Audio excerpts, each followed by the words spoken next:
Hoy estamos en la tercera parte de esta serie The Kingdom y hoy hemos titulado esta conferencia Un corazón valiente.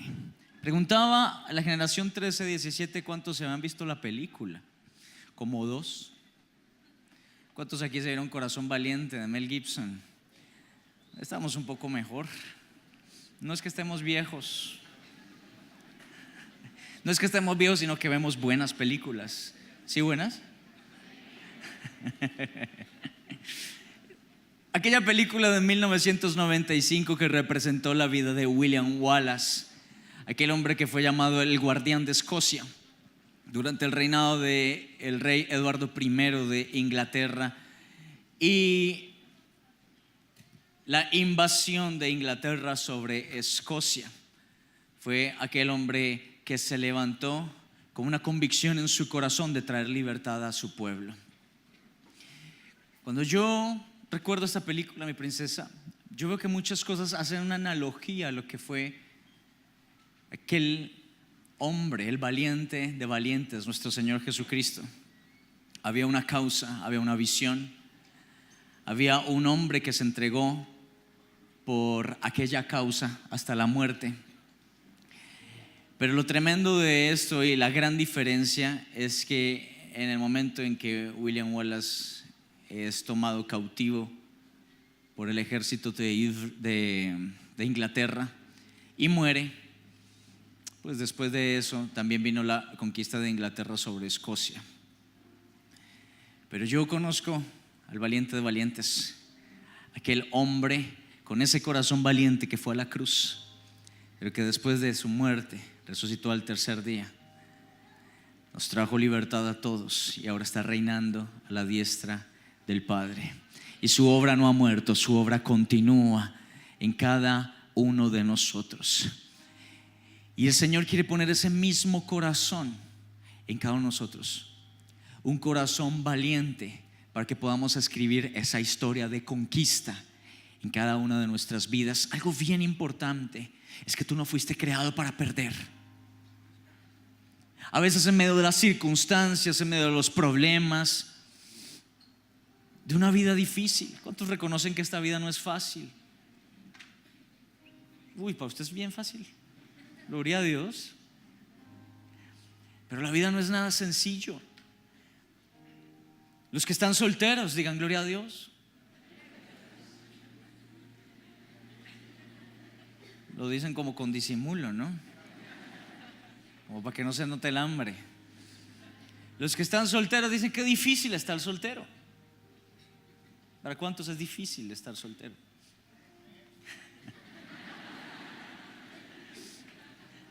Los casados se quejan, uy, qué difícil esta mujer, qué difícil este hombre. Tú no, mamazota.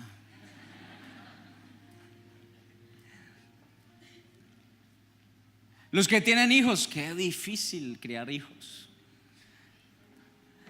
Los que no tienen empleo, qué difícil estar sin empleo. Los que tienen empleo, ese jefe tan cansón.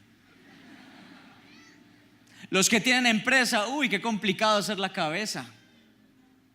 Los que no tienen empresa, qué complicado no ser la cabeza.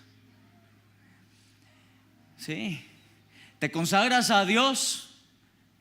Y algunos piensan, la vida se me va a volver color de rosa. No, antes más necesitas ser ese valiente que se va a levantar lleno del Espíritu Santo para no retroceder. Hebreos 10, 38 y 39 dice: mas si retroceder no agradará a mi alma. Pero nosotros no somos de los que retrocedemos para perdición, sino de los que avanzamos en fe para preservación del alma. Y la vida es complicada, pero sin Dios es imposible. Y tienes que saber que Dios no te creó para perder. Tal vez te has acostumbrado a perder porque te has acostumbrado a tus circunstancias sin Dios. Porque todos aquellos que estamos en Dios decimos: mi vida no es para perder. De este desierto voy a salir, de esta circunstancia difícil voy a salir, porque mi Dios es más grande que esa circunstancia y que ese desierto. Pero voy a salir a conquistar lo que Dios tiene para mí. Muchos cristianos llenos de cobardía, muchos cristianos llenos de temor, terminan agrandando el mundo, terminan yendo con la corriente, cuando Dios nos llamó a ir contra la corriente. ¿Sí, buenas? Este mundo está necesitando gente valiente, pero verdaderamente valientes, que crean en el Señor, que sean radicales a sus principios. Aquel enviado, el que leyó el pergamino, el enviado del rey, que dijo: se está buscando gente que se sienta orgullosa de guardar su virginidad hasta el matrimonio. Se está buscando gente que es valiente para decir: el problema con mi esposa lo soluciono, pero el divorcio jamás será una opción. Pero aún en las mismas iglesias hay mucho cobarde, ¿sabes? Y más vale que si hemos admitido cobardía en nuestro corazón, empezamos a arrepentirnos, porque dice la palabra en Apocalipsis 21:8 que los cobardes son los que desfilan primero al lago que arde con azufre y fuego. Gracias a Dios hoy no vino ningún cobarde. Sí, buenas. Necesitamos aprender a tener un corazón valiente, pero hay dos formas. Enséñanos, muñeca. Número 1, la presencia de Dios. Es necesario tener el Espíritu de Dios en nosotros para poder ser valientes, porque en nuestras fuerzas no es posible. Pero su Espíritu en nosotros nos da una fuerza superior, un espíritu mayor al nuestro, que nos permitirá avanzar y no retroceder, independientemente de cualquier circunstancia difícil que se pueda presentar. Quiero que vayamos a la palabra del Señor, al libro de Daniel, capítulo 6, versículo 3.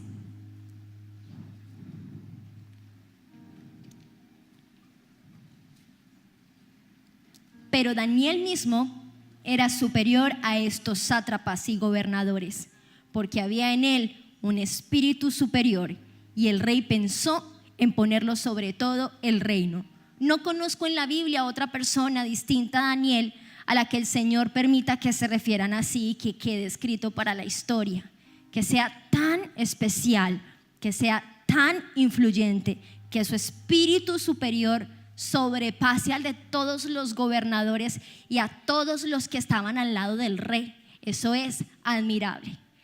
Y esa gracia especial que había en Daniel no era una gracia humana, era una gracia sobrenatural, era un poder más allá de lo humano, era una fuerza en su interior que no emanaba de él, sino del Espíritu de Dios en su vida.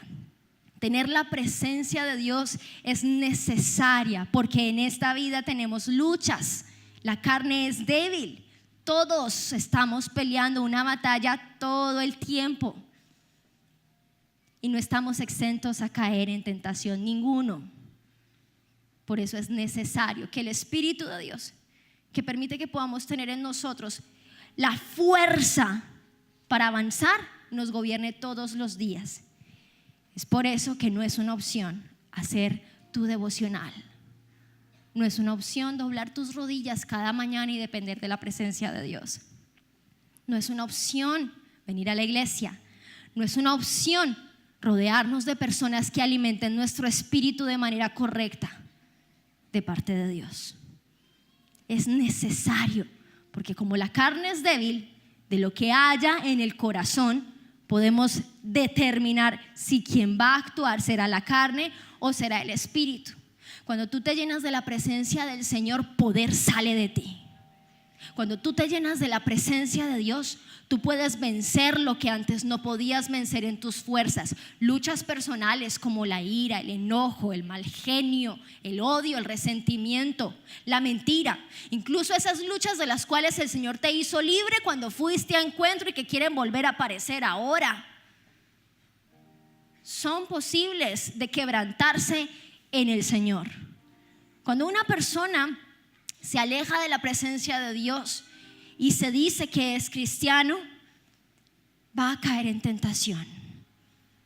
Una persona que fornica de hace rato dejó de buscar la presencia de Dios y empezó a darle cabida a lo que su carne le empezó a empujar y empezó a tener más fuerza que su espíritu, porque no alimentó su espíritu, entonces su carne era la que tenía más fuerza en su vida. Y estamos en un mundo en el cual cada día tú tienes que ser consciente que la maldad aumentará. Y es una generación que todo el tiempo está pensando, por lo general, en su mayoría, no en lo bueno. Es la minoría la que piensa en lo bueno. Es triste ver lo que pasó en Barcelona. Y es muy irónico que mi cuñada se haya ido de Cali, y una de las razones por las cuales ella se fue de Cali fue porque la robaban y porque había violencia acá. Se fue a Barcelona y ocurre lo que ocurrió la semana pasada.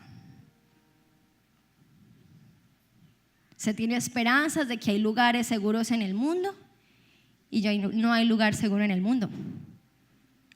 Maldad hay en todo lado. ¿Cómo es posible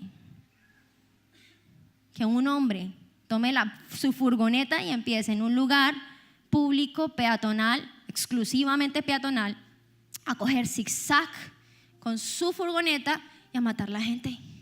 ¿Cómo es posible esa maldad en el corazón? O sea, ¿hasta qué grado de perversión ha llegado esta generación? Y Daniel vivía en una generación perversa, dañina. ¿Y saben qué pasaba con Daniel? Que como él vivía en esa generación contraria a lo que el Señor establecía, pues era evidente su estilo de vida, porque era diferente. Y como las personas que lo rodeaban estaban endemoniadas, se levantaron en contra de Daniel muchas veces para matarlo. Pero Daniel, por tener un espíritu correcto, por llenar su vida de la presencia de Dios, no permitió que esa presión tan difícil de la gente que le tenía envidia dañaran y corrompieran su vida de fe, su vida de oración. Y una cosa que hicieron y que me pareció a mí muy impactante cuando leo cada vez este libro de Daniel, es que sacaron una ley solo para que Daniel se perjudicara por esa ley. Y la ley consistía en que todos debían arrodillarse delante de una estatua que habían hecho en honor al rey de Babilonia. Y Daniel no lo hizo. Entonces la amenaza era: si el que no lo haga, quien no se arrodille delante de la estatua, vamos a tenerlo que meter en el foso de los leones.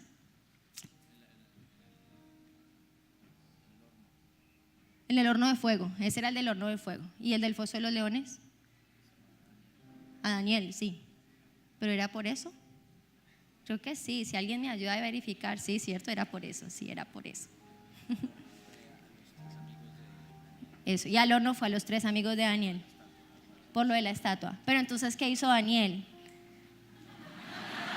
No, venga, espere, volvamos aquí, mi amor. Daniel abría las ventanas y se arrodillaba delante de Dios. Y lo hacía 3 veces al día, en la mañana, en la tarde y en la noche. ¿Estamos ahí? ¿Y qué pasó? Que eso generó tanta ira en la gente que estaba alrededor de él, que empezaron a decirle al rey: mire, si ve, Daniel no se arrodilla delante suyo. Si ve, Daniel debe ir a ese foso y morir ahí, que los leones lo acaben. Ni siquiera esa amenaza de muerte pudo hacer que Daniel corrompiera sus principios y se mantuvo firme. La fuerza de la multitud es muy fuerte, es demasiado influyente y va a acabar a cualquier cristianito que tenga su espíritu débil. Lo va a acabar. Pero nosotros tenemos que levantarnos con la presencia del Espíritu Santo para ser mucho más potentes, tener una voz mucho más fuerte y no permitir que la multitud, que la presión del grupo haga que nosotros nos convirtamos a ellos, sino que poder salga de nosotros porque tenemos la presencia de Dios en nuestras vidas y hacemos que el pecado que predomina en la mayoría sea quebrantado y ellos nos sigan a nosotros.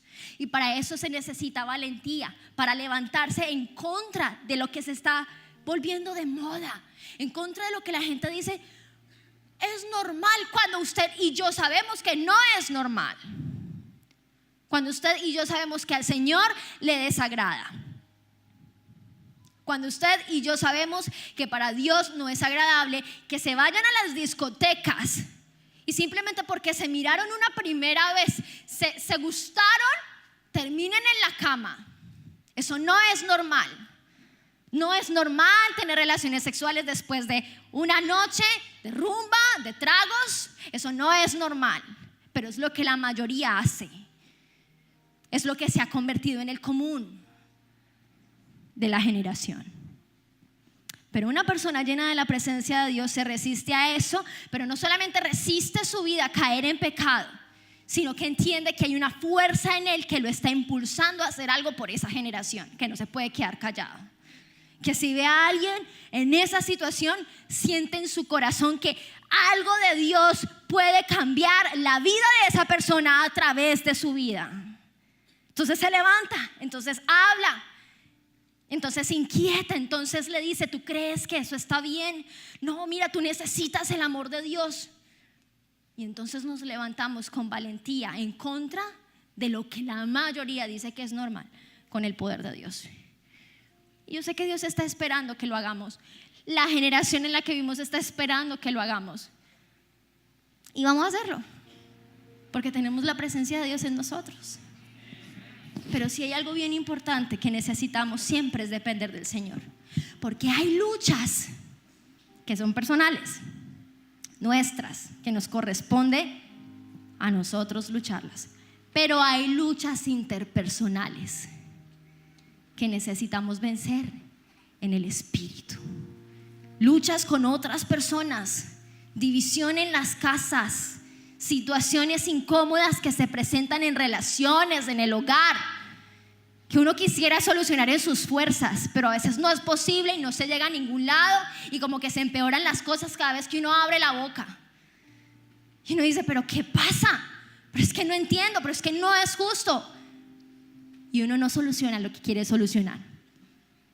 Pero cuando uno depende del Señor y tiene el Espíritu Santo en uno, la presencia de Dios quebranta opresiones demoníacas a través de uno. O sea que uno es un guerrero que en el Espíritu primero se levanta a pelear esas guerras. Antes de ir a hablar con la persona, antes de ir a hablar con ese esposo, antes de ir a hablar con esa mamá.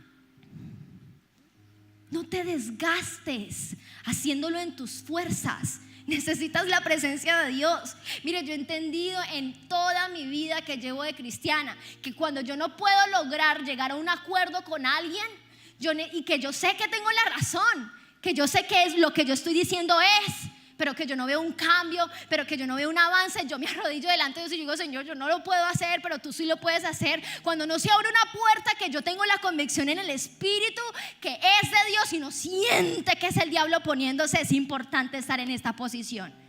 Y mi esposo y yo lo hemos hecho y le hemos dicho: Espíritu Santo, este es tu tiempo, Padre, para nosotros. Abre esa puerta, Señor.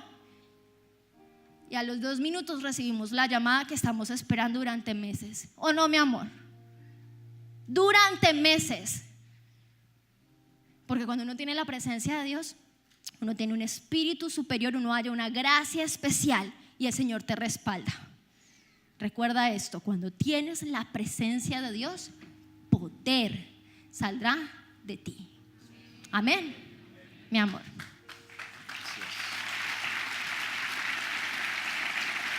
Esto nos enseña que la única forma de ser valientes es estando de rodillas delante del Señor. No es en tus propias fuerzas, es con las fuerzas del Señor. Dice la palabra: no es con ejército, no es con fuerza, es con su Santo Espíritu. Tienes sueños, quieres levantar tu vida, quieres levantar tu familia. Sin la presencia de Dios no podrás hacerlo. Pero cuando tú estás lleno de la presencia de Dios, tu actitud cambia. Tu cosmovisión de la vida es transformada. Ves la vida de otra manera. Lo que antes decías: yo no lo puedo lograr, dices: con Cristo todo lo puedo, porque Él me fortalece. No me quedará nada grande, porque nada es más grande que mi Dios. Tus palabras cambian por palabras de fe. Antes te sentías pequeño, decías: no puedo, no lo voy a lograr, no seré sano, mi familia no será transformada. Pero con Dios tu mentalidad es cambiada por una mentalidad de fe y tu actitud es transformada y empiezas a tener lo segundo que te queremos enseñar: es una actitud de guerrero. Sin Dios es imposible tener esa actitud de guerrero. Más bien, sin Dios, lo que logramos es una actitud de víctimas. Yo no sé si tú estás cansado de ser la víctima. Yo te decía ahora, tiene que llegar un momento en la vida en que uno se cansa de perder, y la única forma de empezar a ganar es con Dios. Señor, he perdido en mi vida, en mi matrimonio, en mis finanzas. La única forma de empezar a ganar es dándole el gobierno. Estamos hablando en este mes de agosto, el gobierno de Dios. Pero la única forma de conquistar, de ser valientes, es que Dios realmente tenga el gobierno de tu vida.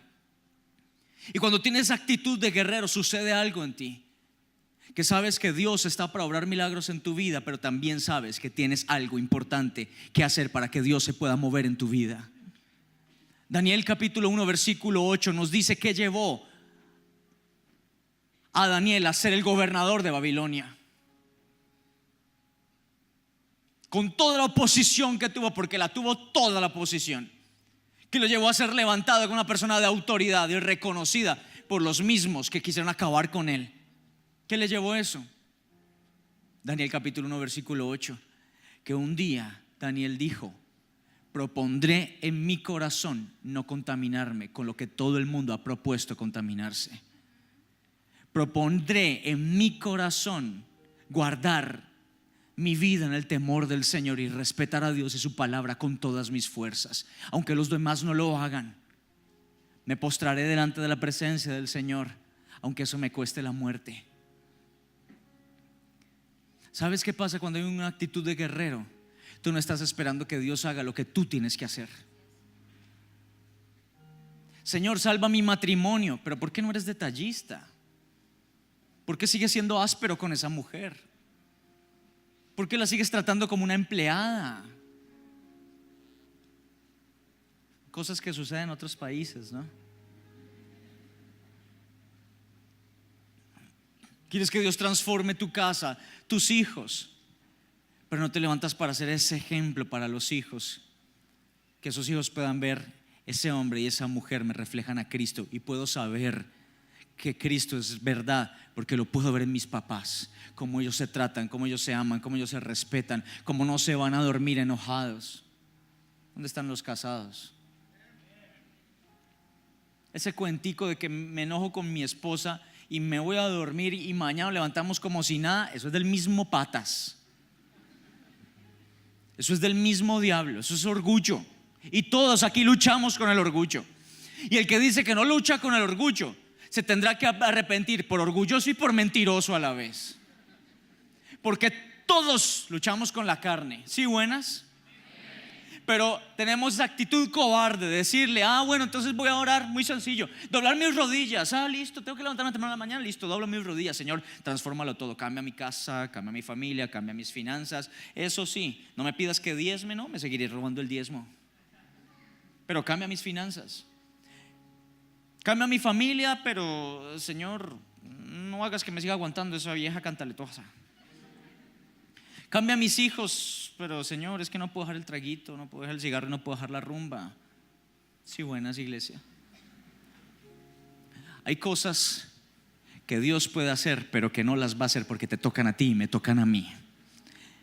Daniel dijo: me propondré, esa será mi parte, no me voy a contaminar con lo consagrado a ídolos. Pero cuando él dijo: no comeré de la comida del rey ni de la bebida del rey, es porque seguramente era comida y bebida consagrada a ídolos babilónicos. Y él dijo: no, ese no es mi Dios y eso no tiene nada que ver conmigo. Mi corazón es del único Dios verdadero, esa será mi parte, y viviré en santidad para el Señor, y viviré en temor de Dios, y no negociaré sus principios. El resto, los milagros los hará el Señor. Él me va a levantar, Él quitará lo que tenga que quitar, Él tocará el corazón que tenga que tocar, pero mi parte la haré yo. Mi corazón me toca guardarlo a mí y proponerme en mi corazón: seré fiel a mi esposa, honraré a esa mujer, seré un testimonio para mis hijos, seré el mejor empleado de la empresa, aunque me llamen el lambón del jefe. O sea, hablemos las cosas como son. Dice la palabra en Eclesiastés capítulo 4 versículo 4 que la excelencia de obras siempre despertará la envidia. Usted no espere hacer lo que le toca hacer delante de Dios y que el mundo lo aplauda, porque eso jamás sucederá. Que eres el que llega puntual, que eres el que hace las tareas mientras los otros recochan, que eres el que hace todo el trabajo con excelencia y que por eso te prefieren. Y en la oficina te tienen envidia y te tienen bronca. ¿Usted qué? ¿Usted va a cambiar de agradar al Señor por eso? ¿O usted va a decir, la envidia es mejor despertarla que sentirla? Allá verá el que tiene envidia, pero lo que yo hago, lo hago para mi Señor, porque esa es mi parte. Guardar mi corazón es mío. En medio de la tentación, ay Señor, sácame de esta tentación. Y Dios dice por esa palabra que da la salida. Nuestra parte es tomar la salida.